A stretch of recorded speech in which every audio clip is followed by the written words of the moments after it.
लग चुकी है तलब मंजिल की, अब खुद को आग में झोंक लेंगे। लग चुकी है तलब मंजिल की, अब खुद को आग में झोंक लेंगे। और ये ठोकरें कहती है मारा जाएगा, ये ठोकरें कहती है मारा जाएगा, हौसले कहते हैं देख लेंगे। नमस्कार दोस्तों, मैं मनोहर जोशी, आप देख रहे हैं मनोहर जोशी स्टडी एंड मस्ती। कैसे आप लोग? आशा करते कि आप लोग कुशल मंगल होंगे। मित्रों, मैंने पिछले क्लास में भारत पर तुर्क आक्रमण, जिसमें महमूद गजनबी के बारे में पढ़ा था। आज हम लोग भारत पर तुर्क आक्रमण में मोहम्मद गौरी के बारे में पढ़ेंगे। जो मित्र वो पिछले वाले वीडियो को नहीं देखे थे, मैं लिंक डिस्क्रिप्शन में डाल दूंगा, आप लोग जाकर देख ले, ताकि ये सब समझने में आप लोग को कठिनाई ना हो। देखिए, मोहम्मद गौरी, इनका कार्यकाल 1175 ईस्वी से 1206 ईस्वी तक रहा। मोहम्मद गौरी गजनी का शासक था। गजनी का शासक था, जो गौर वंश का संस्थापनी तुर्क था। गौर वंश का संस्थापनी तुर्क था। देखिए, भारत पर आक्रमण करने वाला दूसरा सफल तुर्क आक्रमणकारी मोहम्मद गौरी था, और भारत पर आक्रमण करने वाला प्रथम सफल तुर्क आक्रमणकारी महमूद गजनबी था।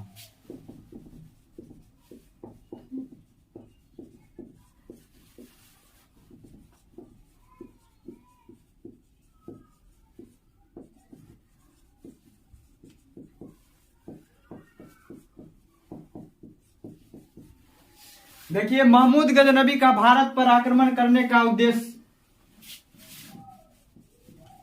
लूटपाट करना था, और मोहम्मद गौरी का भारत पर आक्रमण करने का उद्देश्य साम्राज्य स्थापित करना था।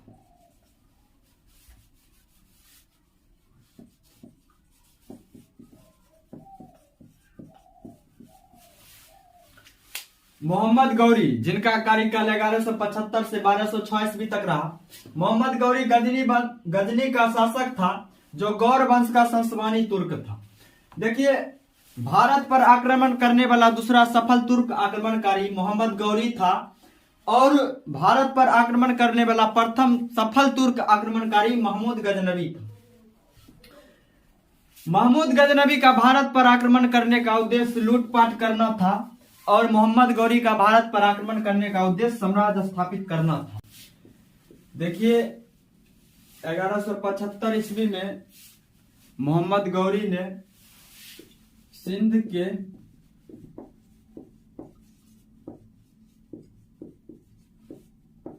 मुल्तान नामक स्थान पर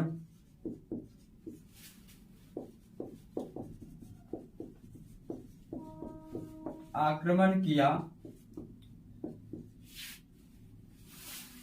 1175 ईस्वी में सिंध के मुल्तान नामक स्थान पर आक्रमण किया मोहम्मद गौरी, जहां पहले से करमाथी जाति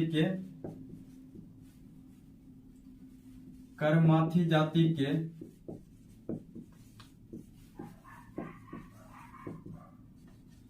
मुसलमान शासन कर रहे थे।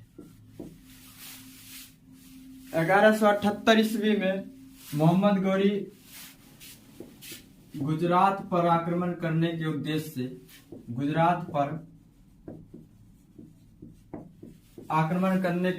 से भारत आया। जिस समय मोहम्मद गौरी 1178 ईस्वी में गुजरात पर आक्रमण करने के उद्देश्य से भारत आया, उस समय गुजरात का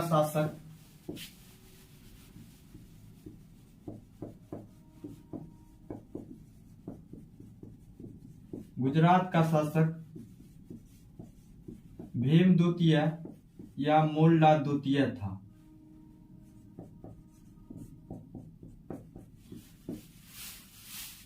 1178 ईस्वी में मोहम्मद गौरी गुजरात पर आक्रमण करने के उद्देश्य से भारत आया। उस समय गुजरात का शासक भीम द्वितीय या मोल्ला द्वितीय था। जैसे ही भीम द्वितीय को मोहम्मद गौरी के आक्रमण के बारे में पता चला, उसने अपनी सेना को लेकर मोहम्मद गौरी पर आक्रमण कर दिया। उसके बाद एक युद्ध लड़ा गया, माउंट आबू का युद्ध। यह युद्ध 1178 ईस्वी में लड़ा गया था। यह युद्ध राजस्थान के माउंट आबू नामक स्थान पर लड़ा गया।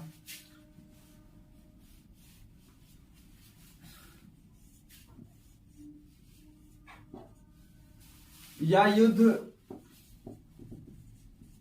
मोहम्मद गौरी और भीम द्वितीय के बीच लड़ा गया। इस युद्ध में भीम द्वितीय ने मोहम्मद गौरी को पराजित कर दिया। देखिए, भारत में मोहम्मद गौरी को पराजित करने वाला प्रथम शासक भीम द्वितीय था। उसके बाद 1179 ईस्वी में मोहम्मद गौरी ने सिंध और कश्मीर पर अधिकार कर लिया। जिस समय मोहम्मद गौरी सिंध और कश्मीर पर शासन कर रहा था, उस समय उत्तर भारत में दिल्ली, अजमेर और संभल में चौहान वंश का महान शासक पृथ्वीराज चौहान का शासन चल रहा था। पृथ्वीराज चौहान का शासन चल रहा था। देखिए, माउंट आबू का युद्ध 1178 ईस्वी में, यह युद्ध राजस्थान के माउंट आबू नामक स्थान पर लड़ा गया, जो मोहम्मद गौरी और भीम द्वितीय के बीच लड़ा गया था। इस युद्ध में भीम द्वितीय ने मोहम्मद गौरी को पराजित कर दिया। भारत में मोहम्मद गौरी को पराजित करने वाला प्रथम शासक भीम द्वितीय था। उसके बाद मोहम्मद गौरी 1179 ईस्वी में सिंध और कश्मीर पर अधिकार कर लिया।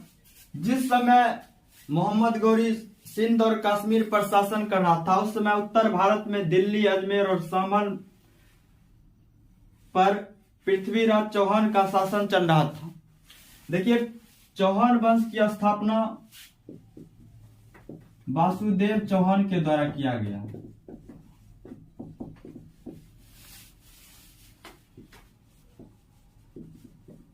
पृथ्वीराज चौहान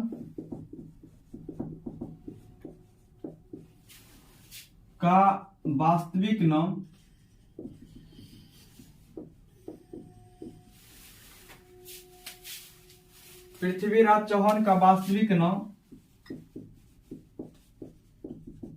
राज पिथौरा था। पृथ्वीराज चौहान का दरबारी कवि जो था, दरबारी कवि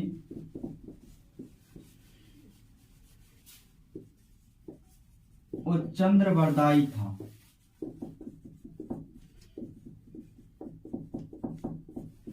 चंद्रवरदायी की सबसे प्रसिद्ध रचना जो था, वो था प्रसिद्ध रचना पृथ्वीराज रासो। देखिए, चौहान वंश की स्थापना वासुदेव चौहान के द्वारा किया गया। पृथ्वीराज चौहान का वास्तविक नाम राज पिथौरा था और पृथ्वीराज चौहान का दरबारी कवि चंद्रवरदायी था, जिसकी सबसे प्रसिद्ध रचना पृथ्वीराज रासो। देखिए, तराइन का प्रथम युद्ध जो 1191 ईस्वी में लड़ा गया था। यह युद्ध मोहम्मद गौरी और पृथ्वीराज चौहान के बीच लड़ा गया।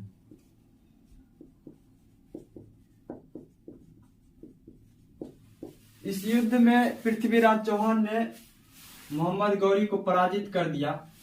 देखिए, जिस समय उत्तर भारत में पृथ्वीराज चौहान का शासन चल रहा था, उसी समय कन्नौज में गढ़वाल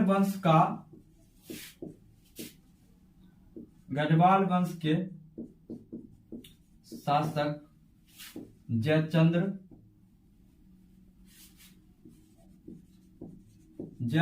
का शासन चल रहा था। देखिए, तराइन का प्रथम युद्ध जो 1191 ईस्वी में मोहम्मद गौरी और पृथ्वीराज चौहान के बीच लड़ा गया, इस युद्ध में पृथ्वीराज चौहान ने मोहम्मद गौरी को पराजित कर दिया। देखिए, जिस समय उत्तर भारत में पृथ्वीराज चौहान का शासन चल रहा था, उसी समय कन्नौज में गढ़वाल वंश के शासक जयचंद्र का शासन चल रहा था। जयचंद्र की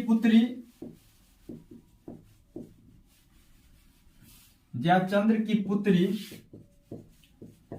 संयोगिता थी। जयचंद्र की पुत्री संयोगिता थी, जिससे पृथ्वीराज चौहान प्रेम करते थे।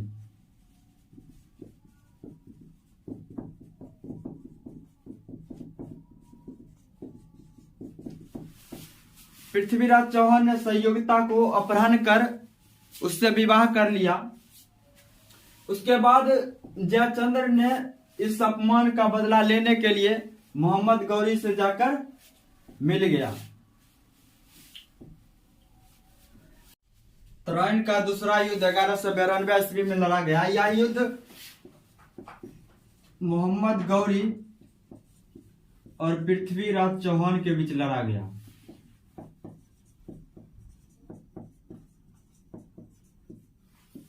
देखिए, इस युद्ध में मोहम्मद गौरी ने जयचंद्र की सहायता से पृथ्वीराज चौहान की हत्या कर दिया।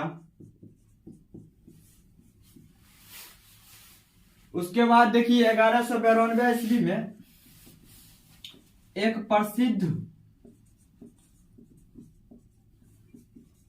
सूफी संत हजरत ख्वाजा मोइन चिश्ती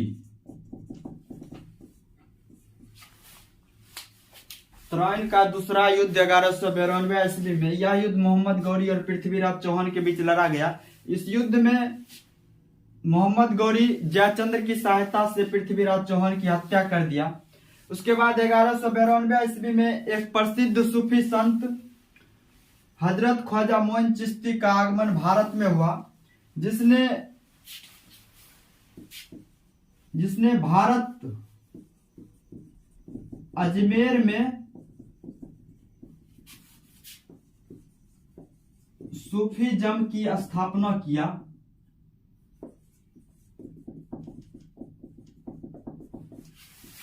जिसने भारत यानी अजमेर में सूफीज़्म की स्थापना किया, इनकी मृत्यु अजमेर में ही हो गया।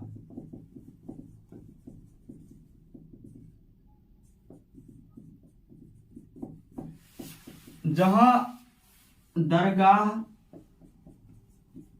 अजमेर शरीफ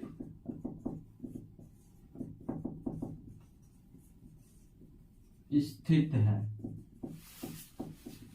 1192 ईस्वी में एक प्रसिद्ध सूफी संत हजरत ख्वाजा मोइन चिश्ती का आगमन भारत में हुआ, जिसने अजमेर में सूफीज़्म की स्थापना किए। इनकी मृत्यु अजमेर में ही हो गया, जहां पर दरगाह अजमेर शरीफ स्थित है। उसके बाद देखिए, चंदावर का युद्ध। यह युद्ध 1194 ईस्वी में मोहम्मद गौरी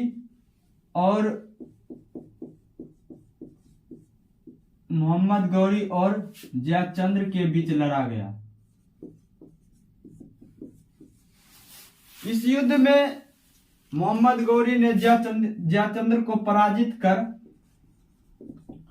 उसकी हत्या कर दिया। चंदावर का युद्ध 1194। यह युद्ध मोहम्मद गौरी और जयचंद्र के बीच लड़ा गया। इस युद्ध में मोहम्मद गौरी ने इल्तुतमिश की सहायता से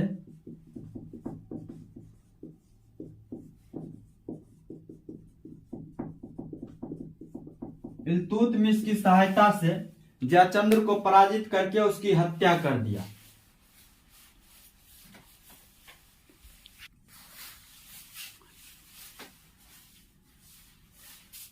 ग्यारह सौ 93 ईस्वी में मोहम्मद गौरी ने अपनी राजधानी दिल्ली को बनाया।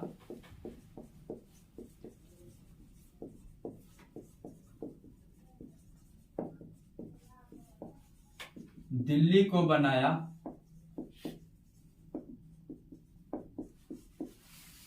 देखिए, जब मोहम्मद गौरी भारत आया था तो इसने अपने साथ हजारों गुलामों को लेकर आया था, जिसमें सबसे प्रसिद्ध गुलाम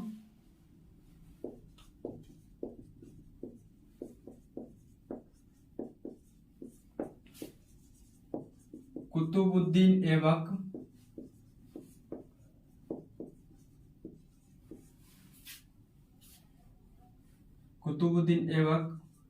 कुबाचा, बख्तियार खिलजी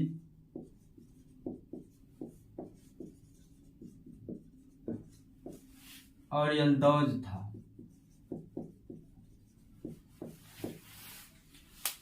देखिए, यही बख्तियार खिलजी 1204-5 ईस्वी में नालंदा विश्वविद्यालय को आग लगाकर नष्ट कर दिया था।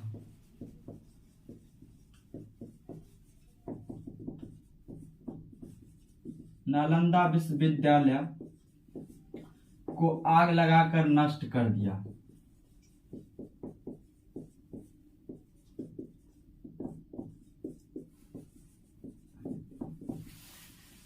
देखिए, 1193 ईस्वी में मोहम्मद गौरी ने अपनी राजधानी दिल्ली को बनाया। जब मोहम्मद गौरी भारत आया था तो इसने अपने साथ हजारों गुलामों को लेकर आया था, जिसमें सबसे प्रसिद्ध गुलाम कुतुबुद्दीन ऐबक, कुबाचा, बख्तियार खिलजी और यल्दौज था। देखिए, यही बख्तियार खिलजी 1204-5 ईस्वी में नालंदा विश्वविद्यालय को आग लगाकर नष्ट कर दिया था। देखिए, 1194 ईस्वी में मोहम्मद गौरी भारत के शासन का कमान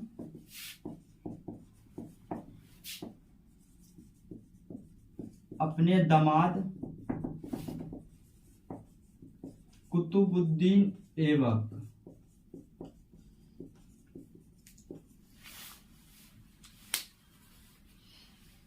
1194 ईस्वी में भारत के शासन का कमान कुतुबुद्दीन ऐबक के हाथ सौंप कर मोहम्मद गौरी गजनी चला गया था। देखिए, कुतुबुद्दीन ऐबक ने 1194 ईस्वी में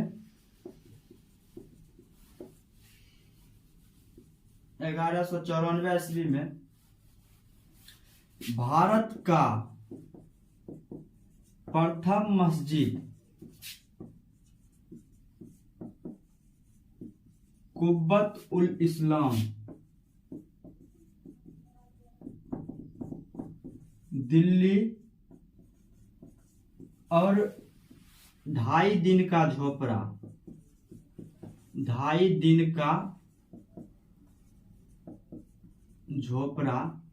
जो अजमेर में है उसका निर्माण करवाया। 1194 ईस्वी में भारत का प्रथम मस्जिद कुब्बत उल इस्लाम मस्जिद जो दिल्ली में है और 2.5 दिन का झोपड़ा जो अजमेर में है उसका निर्माण करवाया कुतुबुद्दीन ऐबक ने। उसके बाद 1199 ईस्वी में 1199 ईस्वी में कुतुबुद्दीन ऐबक अपने गुरु कुतुबुद्दीन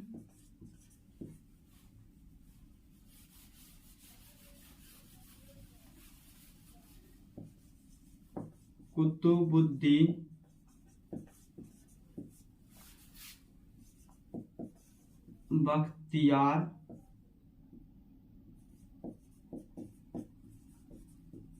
अल-काकी की याद में 1199 ईस्वी में कुतुबुद्दीन ऐबक ने अपने गुरु कुतुबुद्दीन बख्तियार अल-काकी की याद में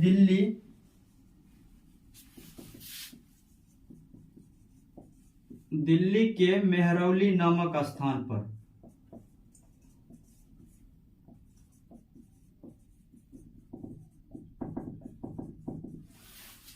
कुतुब मीनार का नींव डाला।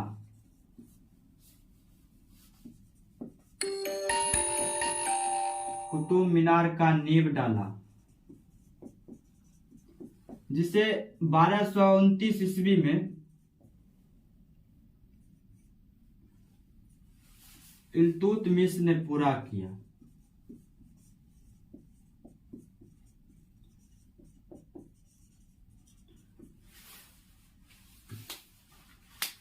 देखिए 1194 ईस्वी में मोहम्मद गौरी भारत के शासन का कमान अपने दामाद कुतुबुद्दीन ऐबक के हाथ सौंप कर गजनी चला गया। 1194 ईस्वी में भारत का प्रथम मस्जिद कुब्बत उल इस्लाम मस्जिद जो दिल्ली में है और 2.5 दिन का झोपड़ा जो अजमेर में है, उसका निर्माण कुतुबुद्दीन ऐबक ने करवाया। उसके बाद 1199 ईस्वी में अपने गुरु कुतुबुद्दीन बख्तियार अल-काकी के याद में दिल्ली के मेहरौली नामक स्थान पर कुतुब मीनार का नींव डाला, जिसे 1229 ईस्वी में इल्तुतमिश ने पूरा किया। अब देखिए 1205 ईस्वी में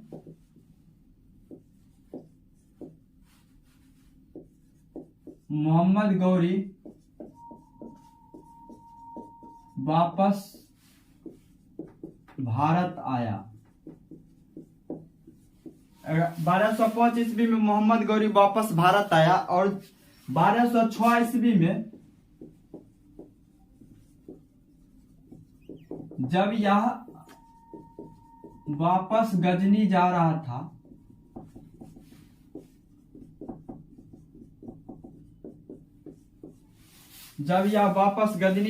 था तो कश्मीर के खोक्कर जाटों ने इन पर हमला कर घायल कर दिया।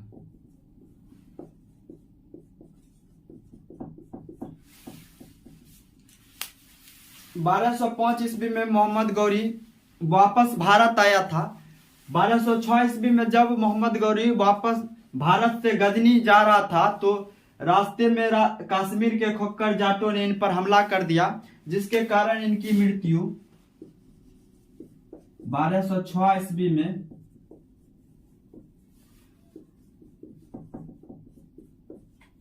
तुर्क में हो गया। देखिए मोहम्मद गौरी के मृत्यु के बाद इनके साम्राज्य को 3 भागों में बांटा गया। भारत का जो भारत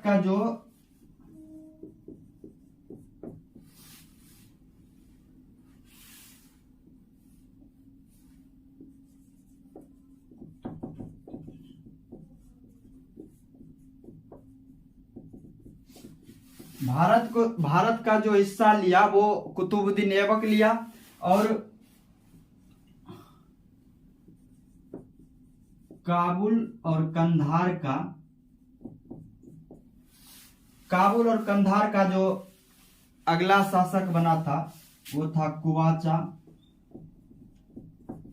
और गजनी का जो बना वो एल्दौज था।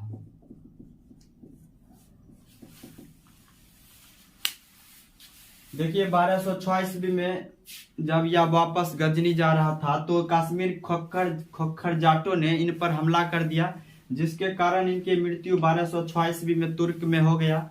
मोहम्मद गौरी के मृत्यु के बाद इनके साम्राज्य को 3 भागों में बांटा गया था, जिसमें भारत का जो शासक बना वो कुतुबुद्दीन ऐबक, भारत यानी दिल्ली का, काबुल और कंधार का जो बना वो कुवाचा और गजनी का जो अगला बना शासक वो यल्दौज बना था। देखिए ये था हमारा आज का क्लास, जिसमें हमने मोहम्मद गौरी, पृथ्वीराज चौहान के बारे में जाना, जयचंद्र के बारे में जाना।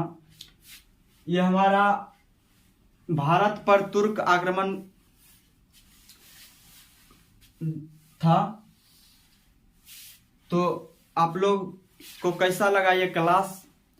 अगर अच्छा लगा हो तो मेरे चैनल को सब्सक्राइब करके अपने दोस्तों में शेयर करें और कमेंट करके बताइए कि आप लोग को कैसा लगा क्लास।